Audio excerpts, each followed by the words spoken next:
terakhir itu kan saya sudah saya memberi PR kalau tidak salah.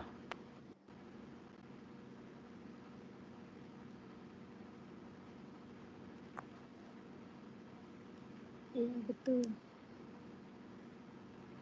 Semuanya sudah masuk belum ya? Saya belum periksa nih sebetulnya.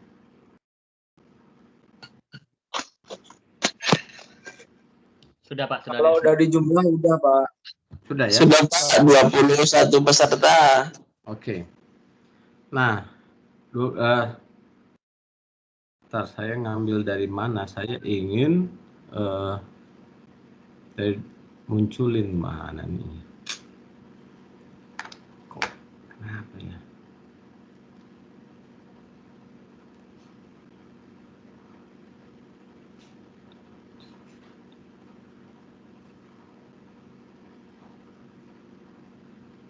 Sebentar ya.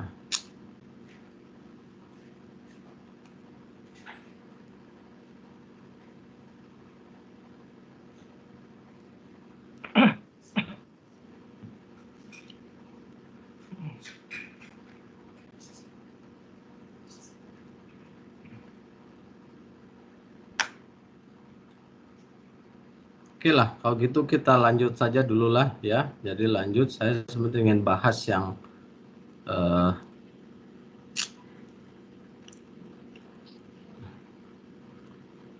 mana nih?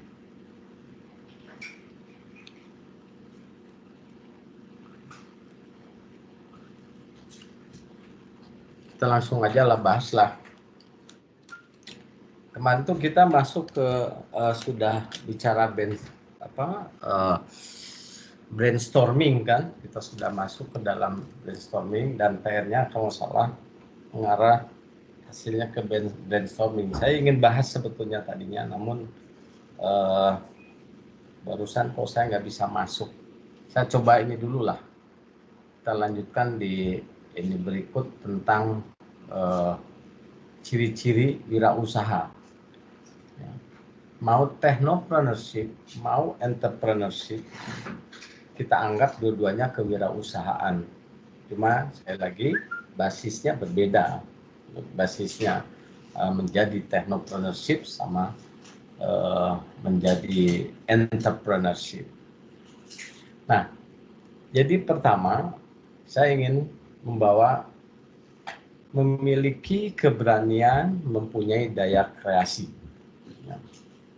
Jadi seorang wirausaha harus memiliki keberanian dalam memiliki daya kreasi atau tidak takut untuk bermimpi dan merencanakan.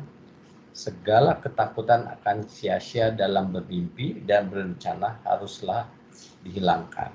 Ya, saya bacain dulu. Setidaknya harus diingat stop. Ya, stop itu stop, berhenti, think, berpikir. Ya, jadi S, stop, think, observasi, dan plan. Jadi apabila terjadi hal yang buat ide tersebut atau mandek, artinya bahwa keberanian mempunyai daya kreasi ini menjadi fundamental.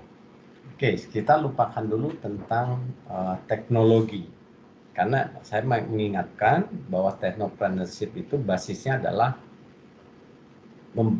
membangkitkan ide, gitu ya, membangkitkan ide, lalu ide itu diterjemahkan sehingga sampai satu titik diterjemahkan sehingga menjadi nanti ada ide itu menjadi prototype, gitu ya. Kemudian prototype itu nanti ada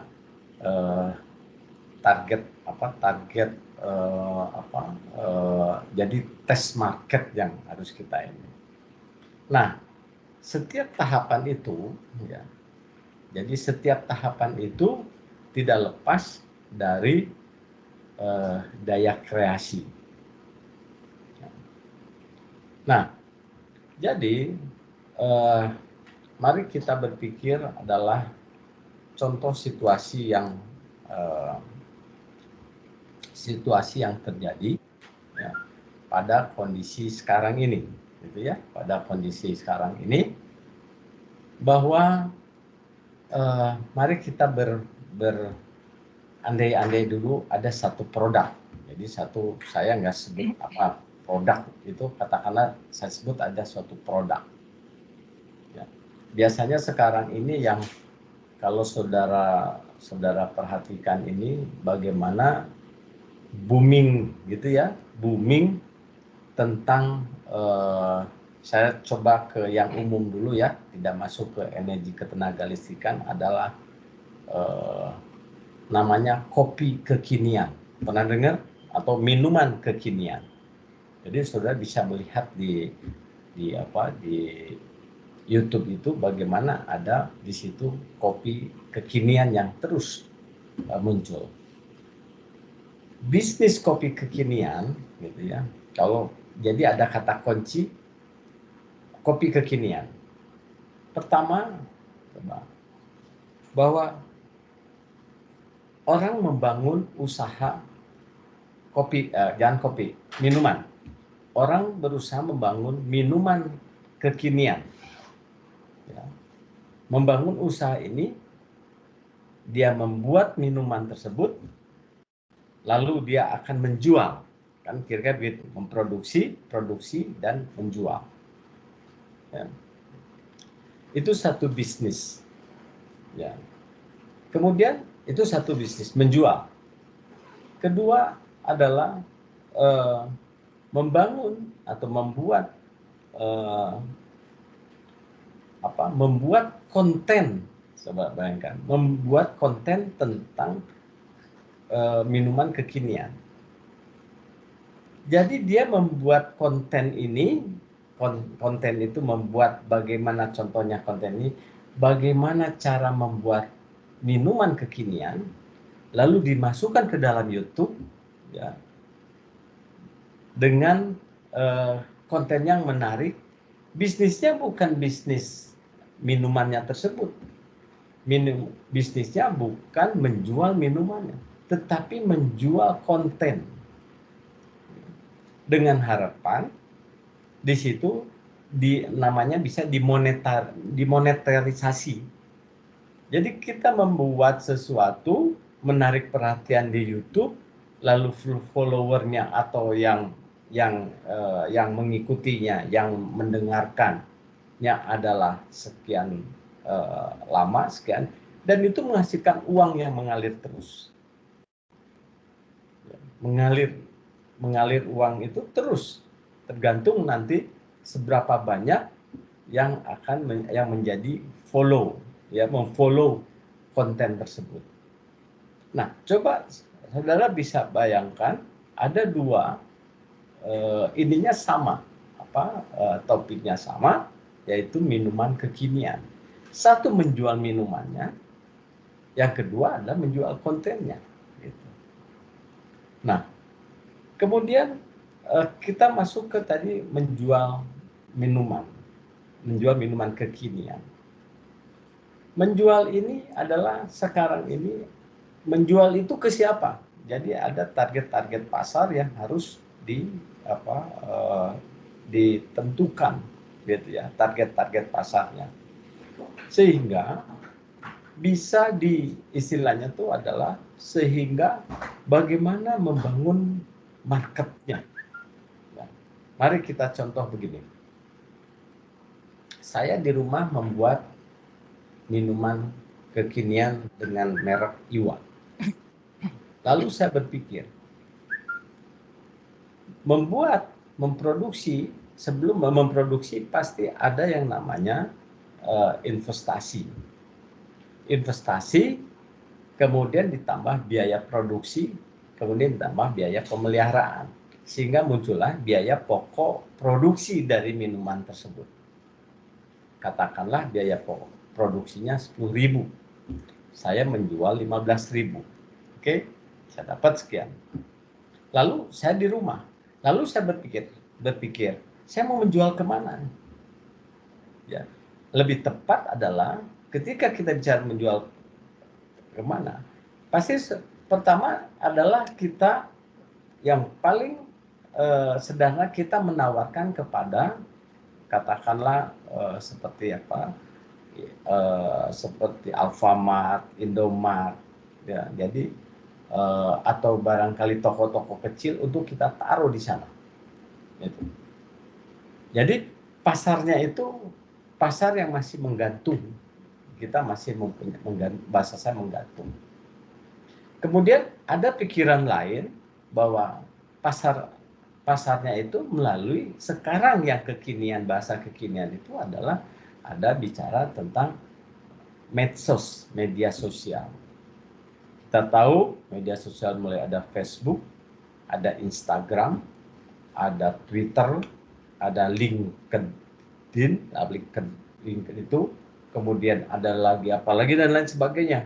Ada YouTube sendiri ya sebagai tempat kita ditambah lagi itu adalah media untuk marketnya ya. Sekaligus juga di situ ada juga kita bicara tentang kita masuk ke belanja online. Ada mulai dari Shopee, Tokopedia, Bukalapak dan lain sebagainya. Nah, coba bayangkan. Jadi bayangkan artinya kita mana yang mau kita tuju. Jadi pengertian seorang wirausaha ini harus mempunyai daya kreasi. Ini adalah bahwa kita harus kita mempunyai daya kreasi untuk membangun produk, lalu sekaligus juga membangun kreasi marketnya. Saya tadi menyatakan bahwa saya membuat di rumah. Kebetulan saya berpikir begini, rumah saya itu saya tinggal di kompleks.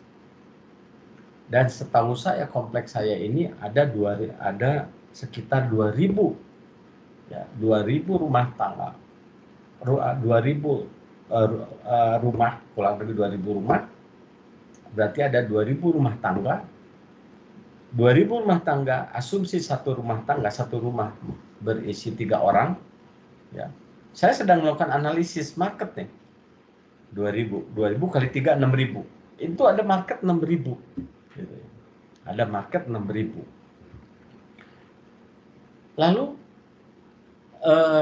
Lalu saya berhitung. Saya suka senang minum gitu ya. Lalu saya berhitung berapa kali saya minum, katakanlah saya senang minum susu, minum jus gitu ya. Saya berapa kali saya minum susu dalam sebulan atau lebih tepat dalam seminggu. Saya apakah tiap hari minum susu? Ada yang iya, ada yang tidak. Asumsinya saya minum susu adalah atau beli susu minumnya bisa tiap hari, tapi minumnya belinya adalah seminggu misalkan 1 kali. Jadi dalam sebulan 4 kali. Nah, jadi ada potensi lagi tadi 2.000 ya atau 2.000 tadi kita bisa multiple potensi itu 2.000 kali 4 jadi 8.000. Nah, lalu pertanyaannya adalah berapa target atau rencana kita untuk mengambil market dari ada potensi pasar tersebut 8.000. Gitu. Katakanlah 10%, berarti ada 800 per bulan. Atau kalau kita tarik per minggu, berarti adalah 200 per minggu. Artinya 2.000 kita ingin ambil 200. 200 sebulan 4. Sebulan berarti ada 800. Nah, lalu pertanyaan berikutnya, setelah kita melihat dari 8.000 market, kita mengejar hanya 800 karena 10% gitu ya. Lalu pertanyaan berikutnya adalah bagaimana kita memberikan atau lebih tepat bagaimana agar produk kita sampai ke 2.000 rumah tangga tadi. Tapi asumsi kita yang mengambil kita yang membeli kita adalah 10%, berarti 200 per minggu, sebulan 800. Sebulan jadi kali 4 800. Nah, lalu inilah yang saya bilang kita harus berkreasi. Berkreasi mulai dari produksi sampai ke market. membangun marketnya. Jadi kalau cerita saya tadi, pertama saya bisa membangun marketnya pertama adalah lingkungan sendiri, ya, membangun market. Medianya berbeda, ya, medianya akan berbeda. Kedua, saya simpen di model supermarket, apa ya, kayak Alfamart, Indomart itu apa tuh namanya, atau ada 212. Jadi model begitu kita taruh di situ. Kemudian yang ketiga adalah melalui pesanan dengan cara media promosinya adalah melalui medsos. Jadi namanya digital marketing. Tuh, ada tiga cara kita melakukan membangun marketnya.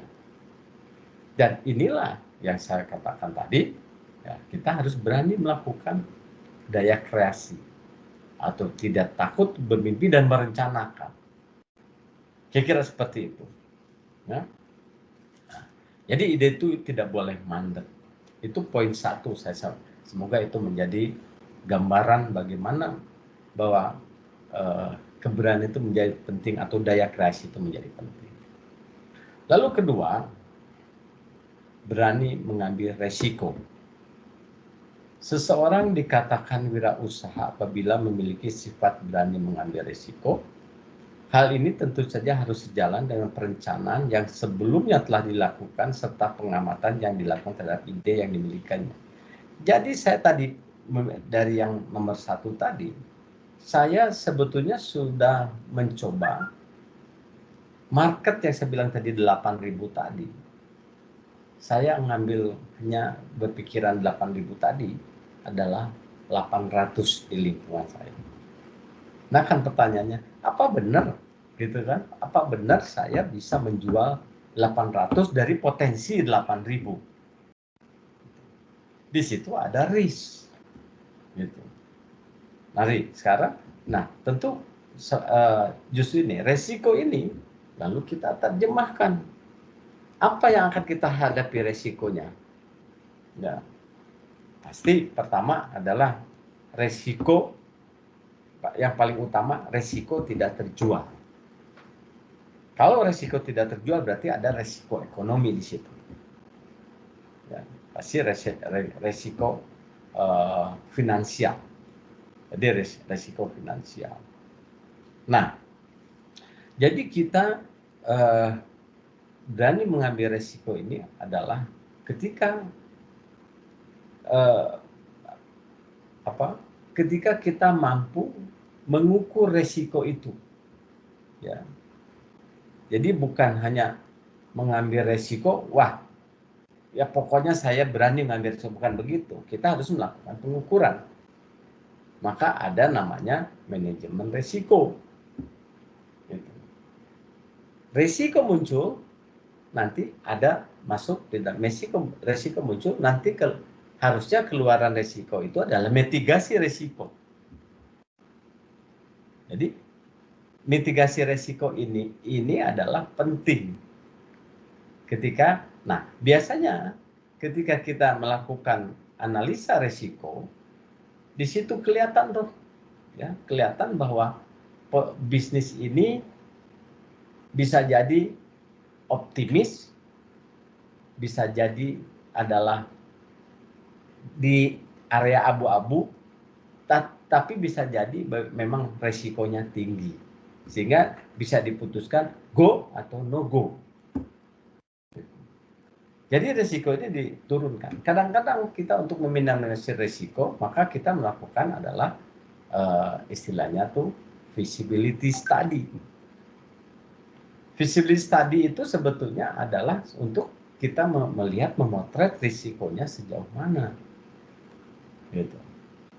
Sehingga feasibility study tadi menjadi dasar kita, apakah kita mau ambil risiko karena melihat bahwa ada di wilayah abu-abu, artinya potensi berhasilnya 50%. Kalau di atas 50% pasti kita ambil kan, tapi 50% kita mau ambil, atau bahkan kita berani main di 30% atau 40% keberhasilannya kita ambil.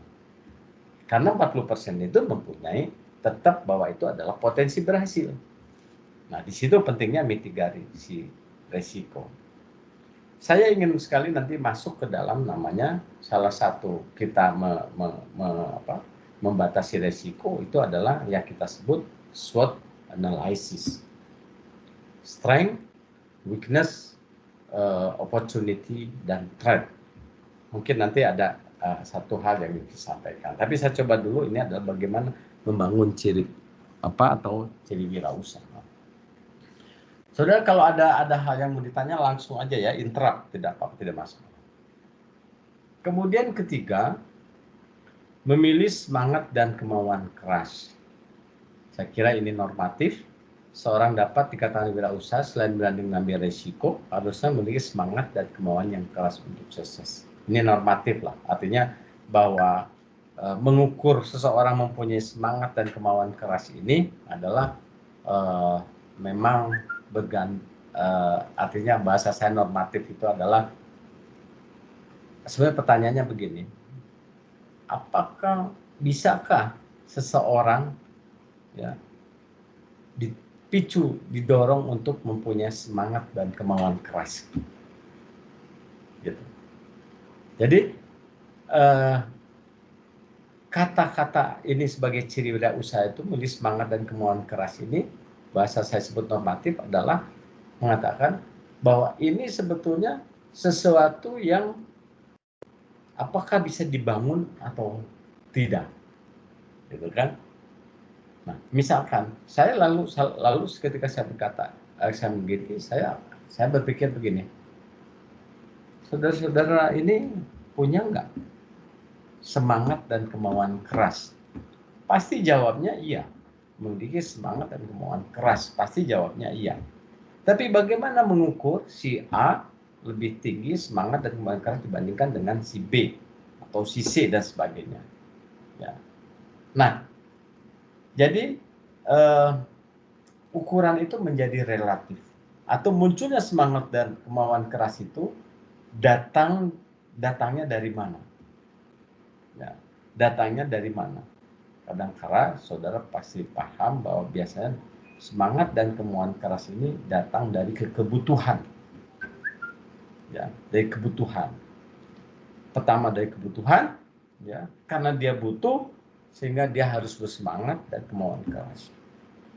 Ada juga menjadi perilaku habit atau kebiasaan. Bahwa dari kecil karena didikan orang tuanya, ya, selalu dia mempunyai disiplin, punya kemauan keras. Jadi udah menjadi perilaku, datang daripada itu. Jadi intinya sebetulnya semangat dan kemauan keras itu adalah bisa muncul karena dua tadi. Ya. Nah, jadi kalau ini bukan suatu seperti saya memotret saudara-saudara dengan melakukan bahwa Anda punya semangat dan kemauan keras, bukan dengan cara begitu. Bahwa ini adalah muncul dari dua hal tadi. Ya. Sekali lagi, bahwa pertama adalah dari perilaku yang sudah artinya habit, sudah menjadi perilaku, sudah menjadi satu kebiasaan. Yang kedua adalah biasanya dari kebutuhan. Ya. Itu yang. Jadi kalau kita ingin membangun semangat dan kemauan keras, ya kita harus menganggap bahwa kita selalu, kalau kita tidak terbiasa, ya karena misalkan kebiasaan kita easy going gitu ya, menjalankan itu, terpaksa kita ngambil yang kita harus merasa selalu butuh, ya selalu butuh sehingga saya harus membangun semangat dan kemauan keras. Atau lebih tepat adalah kita selalu mematok target lebih daripada hari ini, gitu. Ya, jadi kebutuhan hari ini atau bulan ini pendapatan saya baik dari bekerja atau pendapatan apapun juga, saya harus merasa jauh lebih baik daripada bulan berikut. Jadi ini memicu bagaimana atau menjadi, kalau saya melihat kita anggap harus memiliki semangat dan kemauan keras. Oke, kemudian, nah, memiliki analisis yang tepat. Seseorang dapat dikatakan ya punya ciri wirausaha apabila memiliki pengetahuan yang tepat untuk buat analisis yang tepat. Diusahakan mendekati 100% benar, tapi tidak mungkin. Jadi ini mulai knowledge nih. Ya.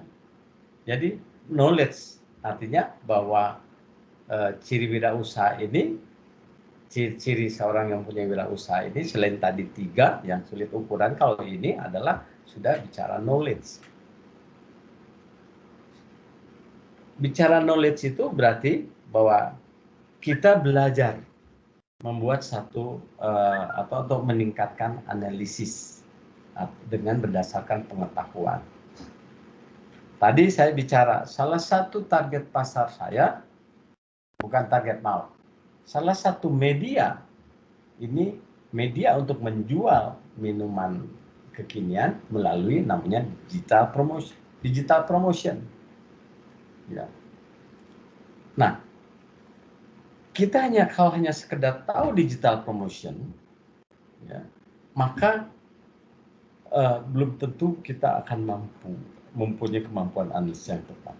Coba bayangin, kalau sudah saudara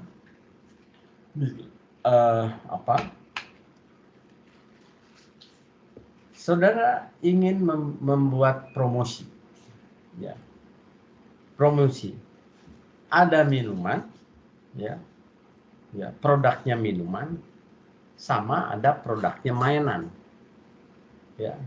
Ada juga produknya adalah produk teknologi. Coba, ini saya produk teknologi, misalkan saya ingin menjual tadi minuman kekinian, terus mainan anak-anak, kemudian satu lagi katakanlah adalah KWH meter atau EMI, Advanced Metering Infrastructure atau Smart KWH meter. Saya coba ekstrim tuh. Ada smart KWH meter, ada minuman kekinian, ada mainan anak-anak. Ya. Lalu kita mau memasarkan ini melalui digital marketing. Digital marketing itu medsos tadi. Katakan pilihan saya, coba sudah pilihan. Ada 3 ini. Kita membuat kontennya masing-masing untuk untuk melakukan promosi.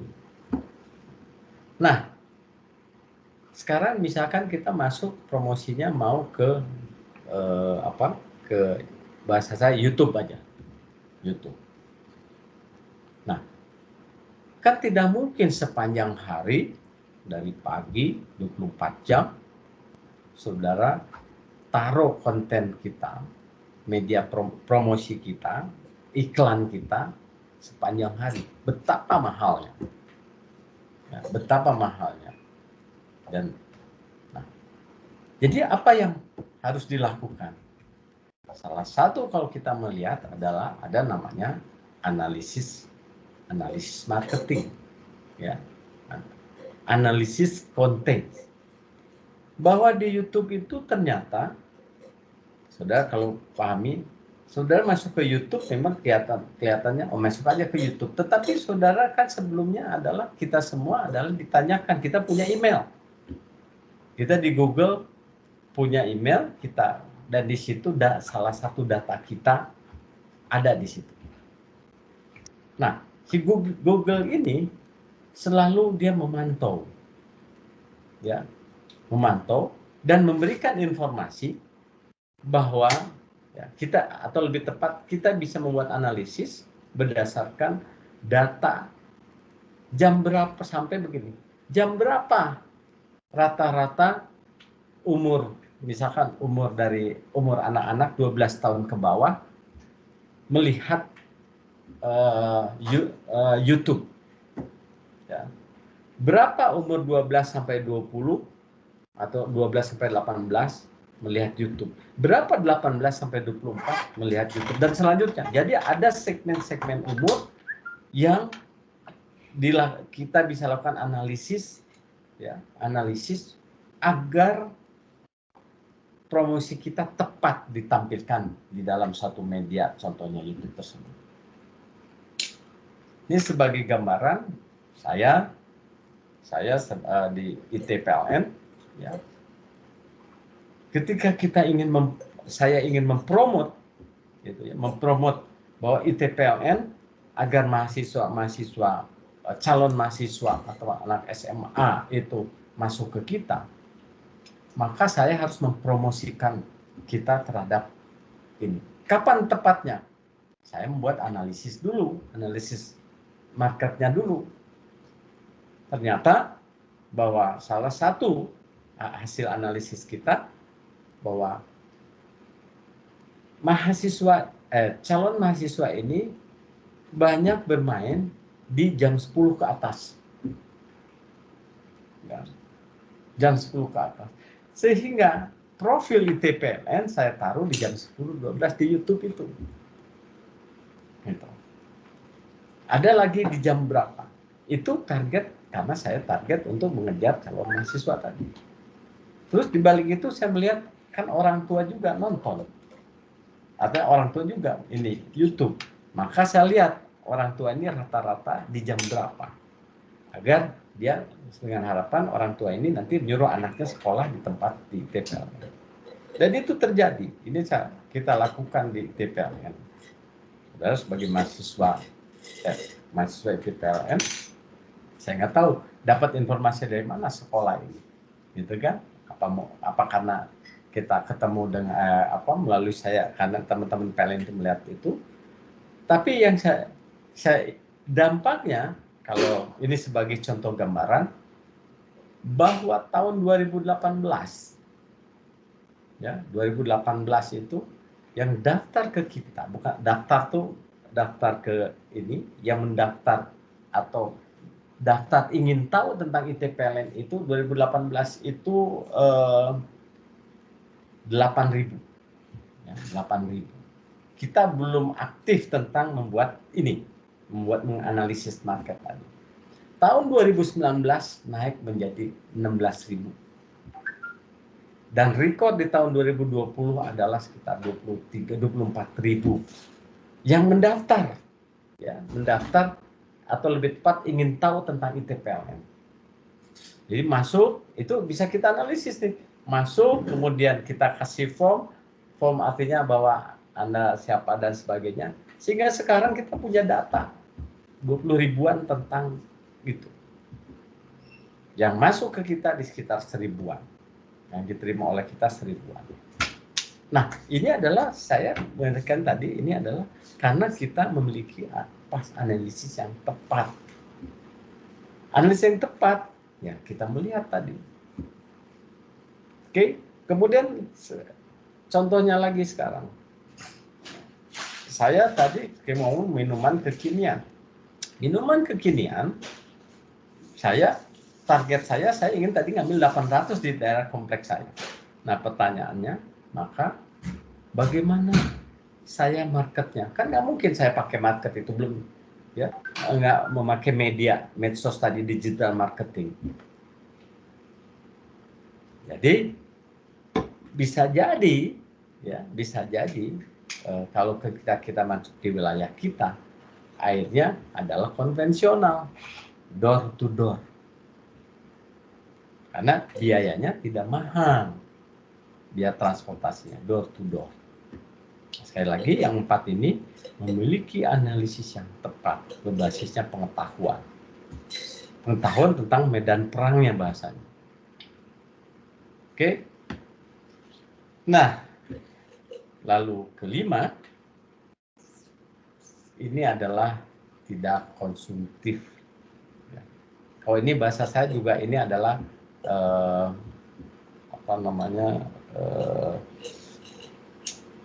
jadi kalau saya bacakan dulu, ini konsumtif itu adalah biasa penyakit untuk masa sekarang.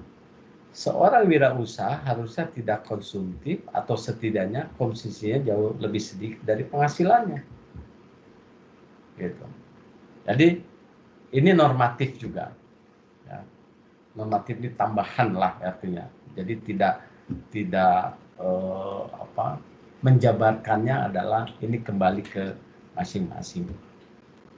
Kemudian keenam, memiliki jiwa pemimpin. Ini penting.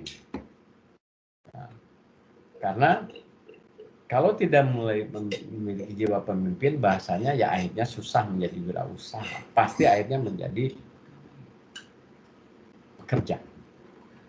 Nah, pasti ini saya tidak bahas lebih jauh. Karena ini pasti saudara. Nah, cuma pertanyaannya, apakah jiwa pemimpin ini bisa ditumbuhkan nggak? Bisa. Jadi kalau saudara lihat tadi ciri-ciri kewirausaha itu, kalau kita lihat, apakah itu datang alami? Kalau lihat poin-poin ini, atau bisa dibangun? Ternyata bisa. Coba lihat tadi kalau saudara lihat ini poin-poin ini. Yang ketujuh, berorientasi pada masa depan. Jelas, ya. Ini seperti ini. Orientasi masa depan ini sangat penting.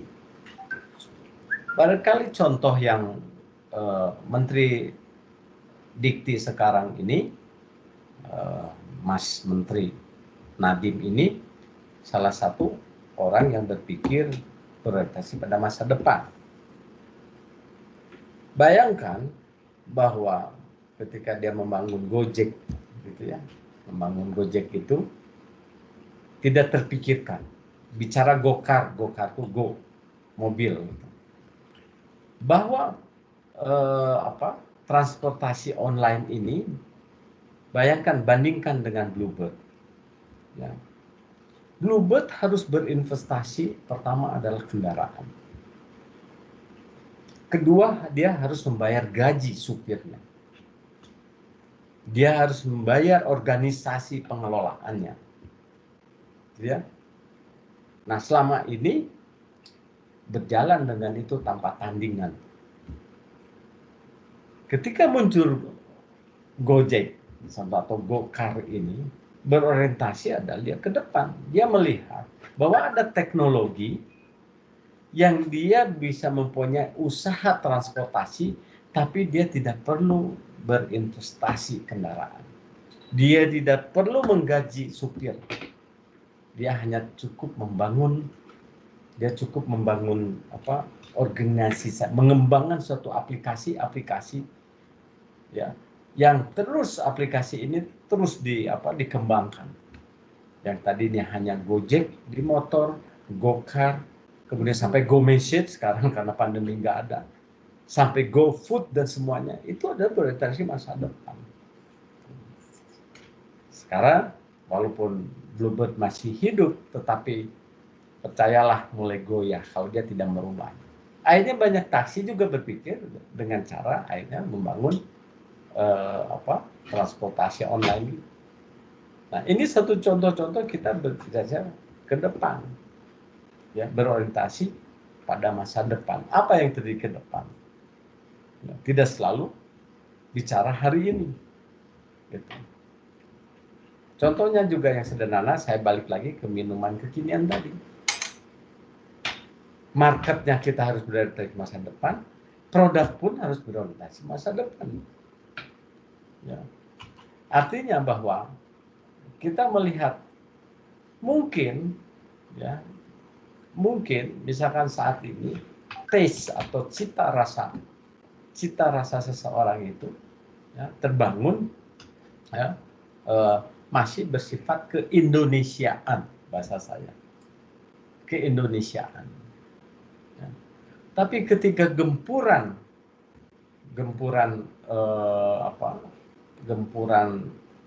globalisasi, cita rasa ini bisa saja berubah. Bagaimana dulu kita tidak mengenal Coca-Cola, Sprite dan sebagainya. Kita hanya mengenal kita ini adalah minum di warteg teh manis, teh dan sebagainya, air putih dan sebagainya. Tapi ketika ke depan berpikir ada gempuran tadi masuk misalnya ke depan, akhirnya minum tadi Coca-Cola, Sprite dan sebagainya. Dan bagaimana ketika teh, kalau masih ingat, saudara tahu, saya lupa tahun berapa, bagaimana teh botol membangun teh. Teh itu murah bagi kita, itu orang Indonesia itu minum teh manis, teh ini murah dan apa namanya, tinggal bikin sendiri selesai. Seolah-olah tidak ada market, ya, tidak ada market yang bisa dikembangkan ketika kita hanya bikin minum teh. Tapi pendiri teh botol ini langsung berpikir bahwa ada teh ditaruh di dalam botol, kita jual. Saat itu saya mendengar satu literatur bagaimana beratnya membangun teh botol itu. Kenapa? Karena siapa yang mau beli teh botol? Orang bikin teh gampang kok. Bikin gampang, tinggal kita masak air panas, kemudian kita masukin teh kita sejumput teh, lalu diminum, selesai.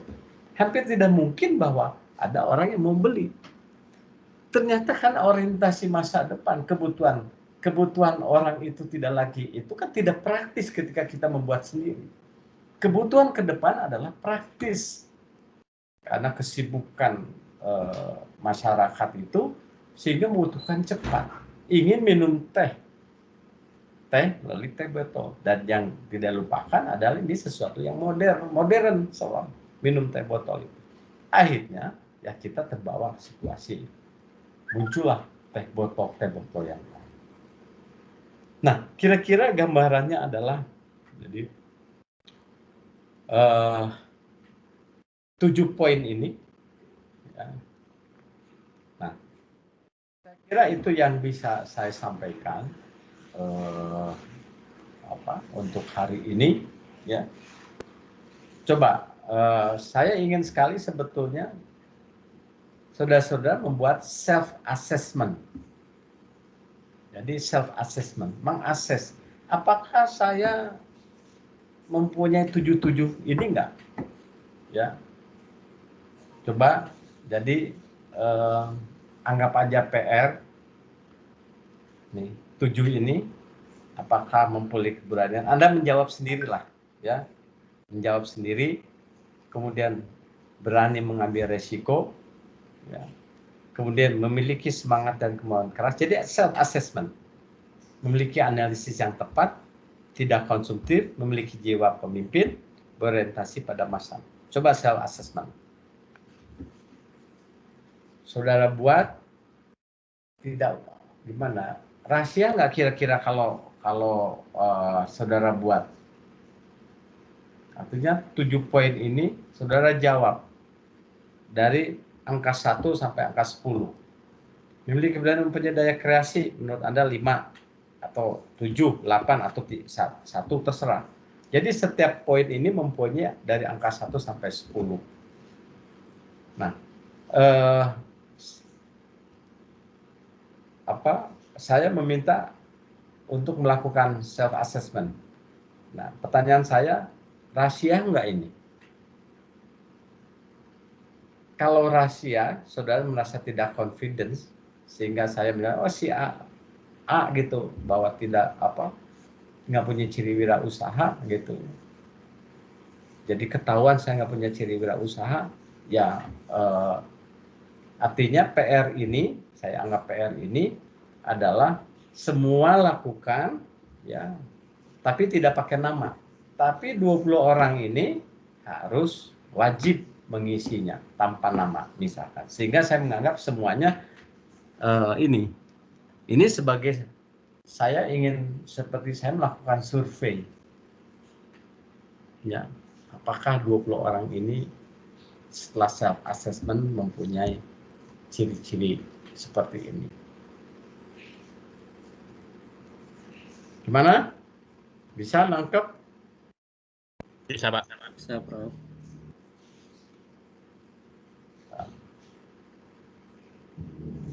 Nah, Jadi nanti kumpulnya gimana? kenapa? Jadi nanti tugasnya setelah di self assessment dikumpulnya gimana? Ya samalah, masukin di ini aja. Tim Apa? saja. Tim saja.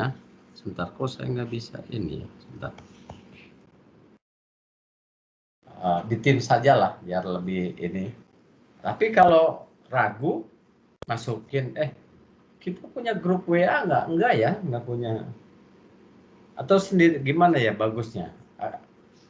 Kalau saudara, saya sih ini aja. Apa menurut saya sih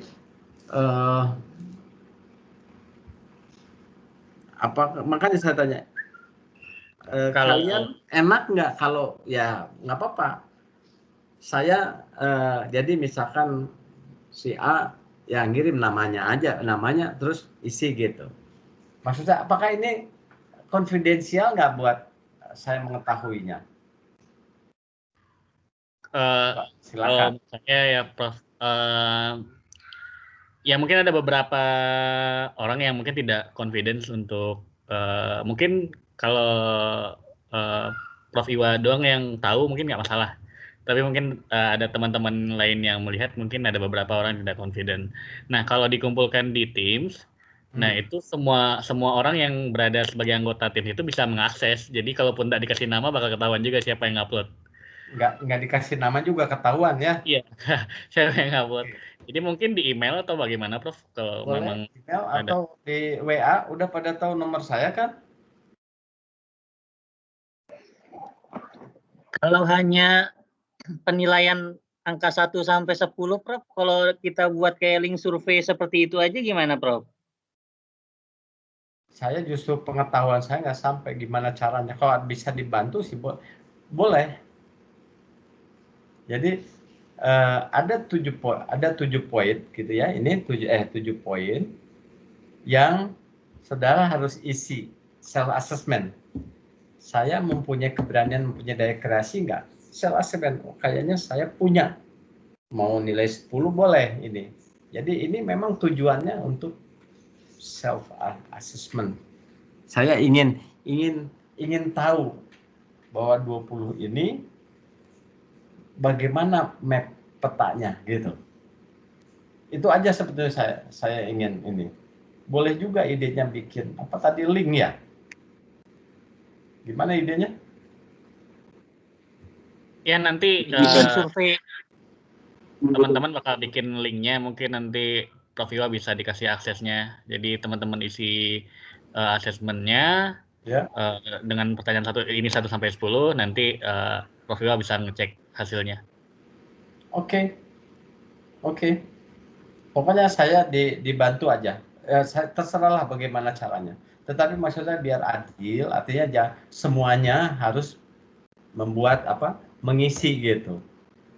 Kalau bahasa saya tadi nggak apa-apa, nggak pakai nama juga. Bisa kirim ke WA saya. Gitu. Kan atau itu jadi ketahuan orangnya ya. Biar tidak ketahuan link berarti gitu ya. Oke lah, saya serahkan lah gimana caranya. Tapi bahwa ini real survei dari atau real dari 20 orang ini. Kira-kira gitu. Gimana? Oke, Prof. Mungkin nanti ada di chat aja, Profesor, gimana akses linknya. Oke. Kalau gitu, siapa yang nanti membantu saya nanti kalau saya tanya, jangan nanti saling tunjuk loh.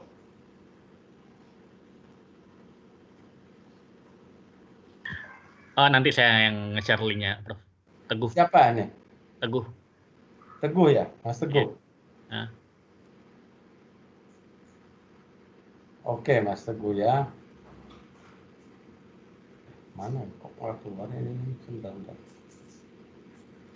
Oke. Sepakat ya begitu. Nah, sekarang ada nggak yang mau ditanyakan atau kita diskusikan? Kalau nggak ada, kita akhiri.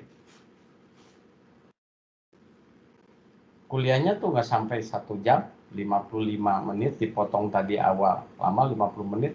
Nggak masalah buat saya sih. Saya tidak harus selalu bahwa harus 2 jam, enggak, biar aja, nggak apa-apa. Yang penting poin pentingnya nyampe kepada saudara-saudara.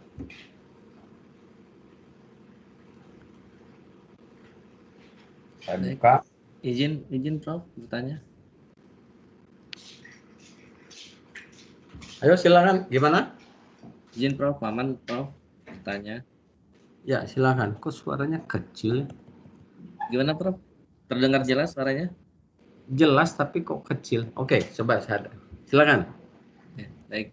Tadi kan Prof sudah sampaikan terkait 7 ciri-ciri kewirausahaan ini. Ya. Nah, dari 7 tersebut faktor yang dominan untuk mencapai kesuksesan apakah harus memiliki 7 sifat tersebut atau memang ada salah satu yang dominan Prof di 7 sifat itu? Ya. Sebetulnya ini merupakan apa saya sebut itu adalah tidak bicara dominan. Ya. Walaupun ada beberapa ahli gitu ya. Jadi membuat bobot. Jadi tadi bicara dominan. Apakah 1 itu bobotnya lebih kecil daripada 2? Gitu ya. 2 lebih besar daripada 3, bobot ya, bicara bobot. 3 lebih 4 dan sebagainya.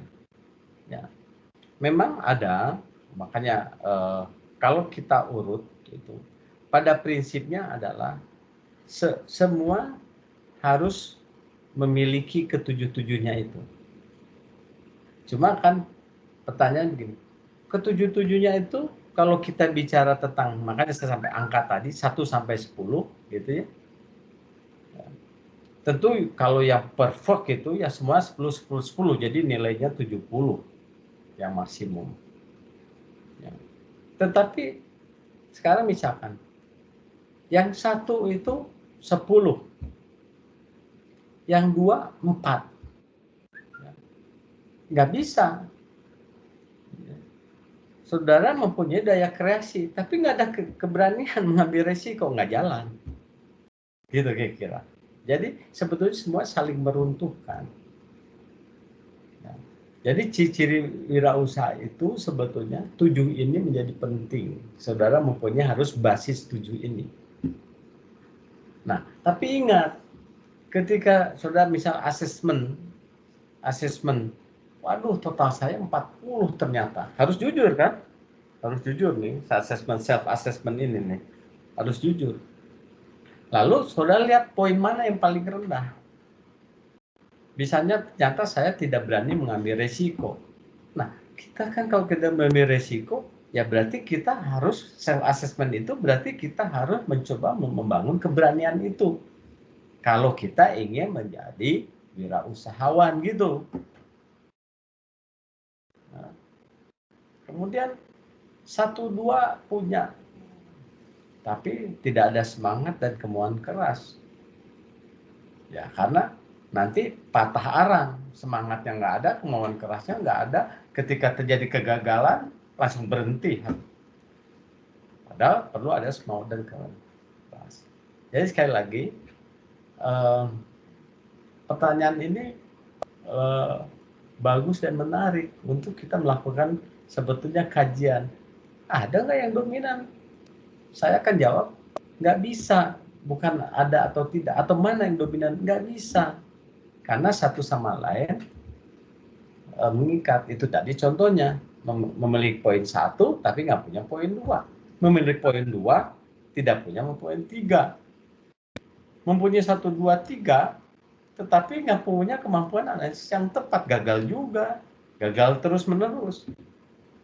Nah mungkin konsumtif ini karena gini, kenapa menjadi ciri konsumtif menjadi salah satu ciri? Karena di dalam menghitung gitu ya, menghitung itu banyak yang terjadi begini.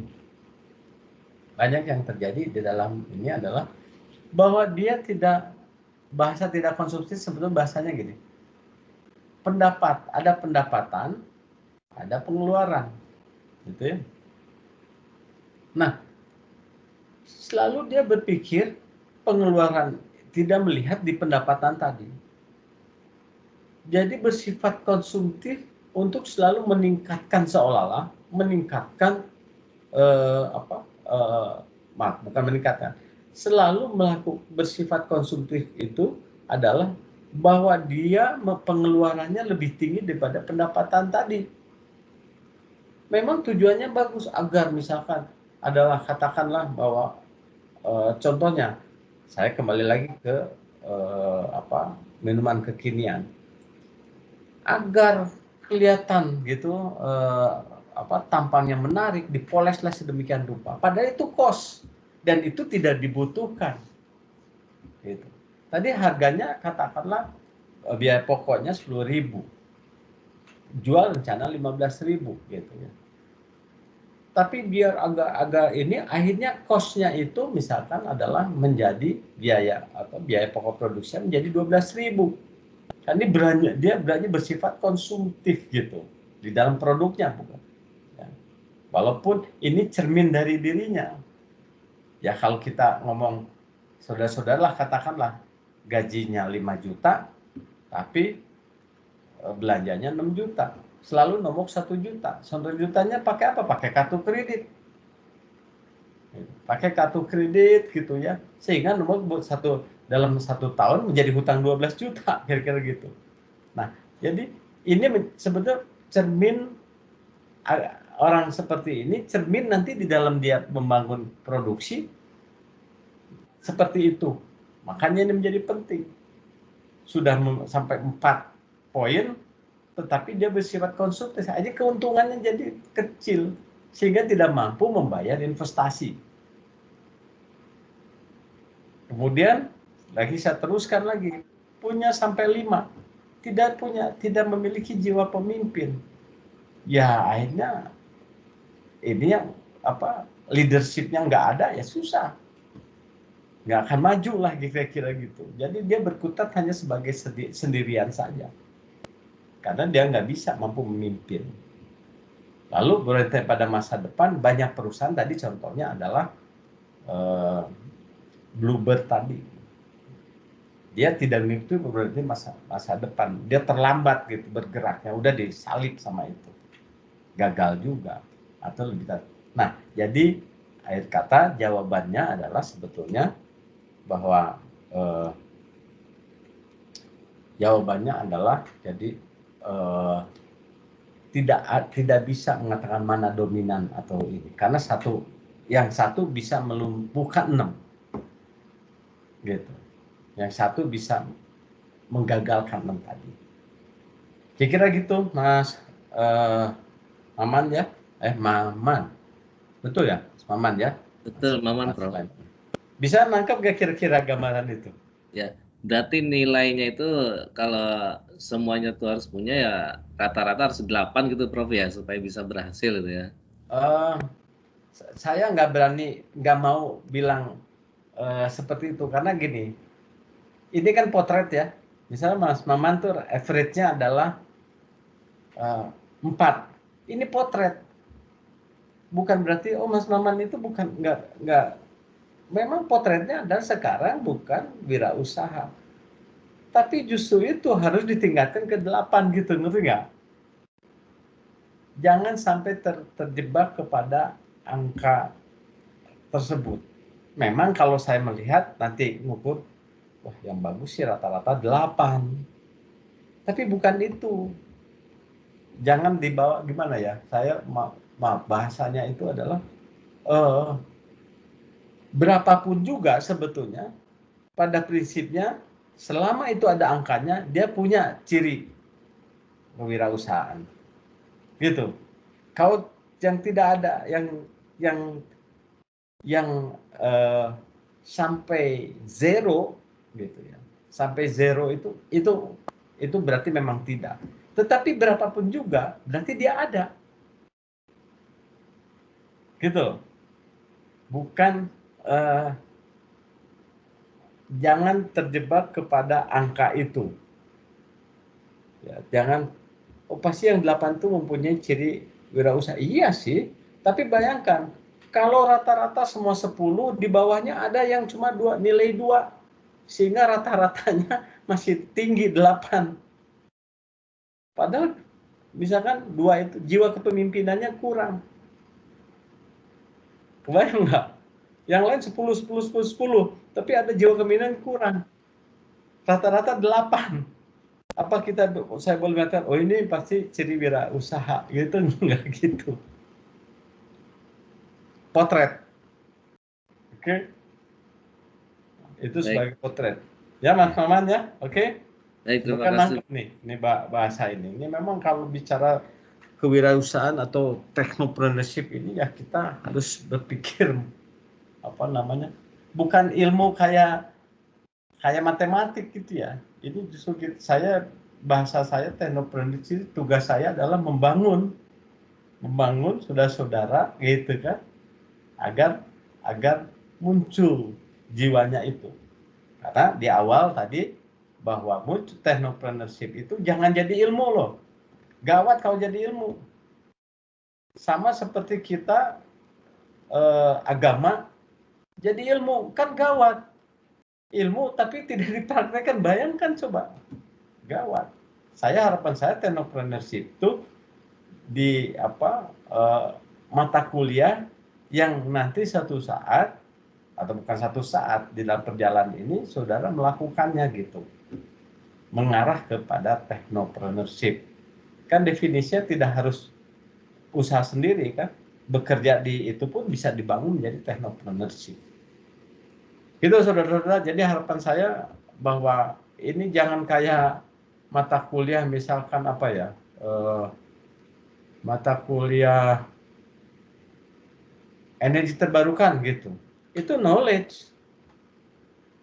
Ya, knowledge. Technopreneurship itu bukannya sekedar knowledge, harapan saya menjadi gaya hidup saudara gitu, maksud saya, harapan saya. Makanya saya nggak kurang seret kalau yang dikejar itu adalah saya pengen nilai gitu, bukan kurang seret, kurang bagus, karena technopreneurship. Ya kira gitu, ya. Ada lagi pertanyaan sebelum kita akhiri? Tuh akhirnya sejam juga.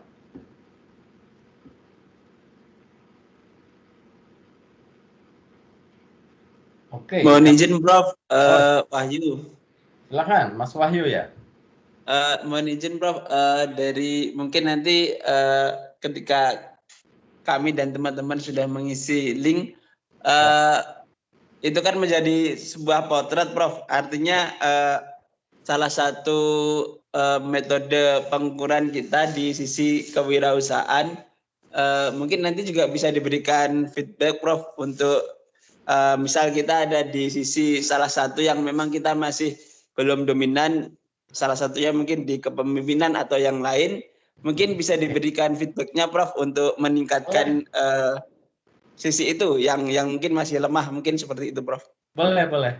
Jadi kalau saya udah dapat datanya gitu ya, kemudian nanti kita tampilkan pakai statistik aja gitu ya. Lihat nih bahwa di poin 1, 2 masih begini.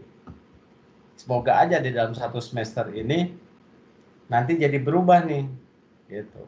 Jadi berubah dalam satu semester saudara udah semuanya menjadi punya jiwa gitu, jiwa technopreneurship, minimal jiwa keinginan walaupun belum dijalankan. Boleh Mas Bayu, bagus tuh, setuju. Makanya tolong diisi dengan jujur gitu. Ini kan self assessment gitu. Jujur apa adanya, karena nggak ada ruginya, ya. Malah ada untungnya mengetahui itu sehingga kelihatan potretnya. Oke, saya kira cukup. Kalau nggak ada pertanyaan lagi, kita akhiri kuliah kita. Tadi saya save dulu ya, download dulu attendance-nya. Oke.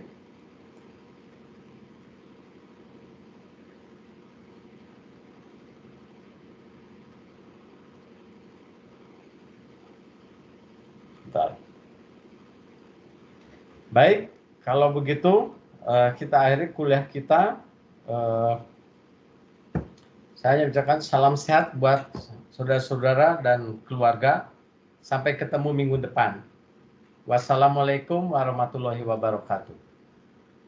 Waalaikumsalam warahmatullahi wabarakatuh. Terima kasih, Bro. Terima kasih, Bro. Ah, Masih kok.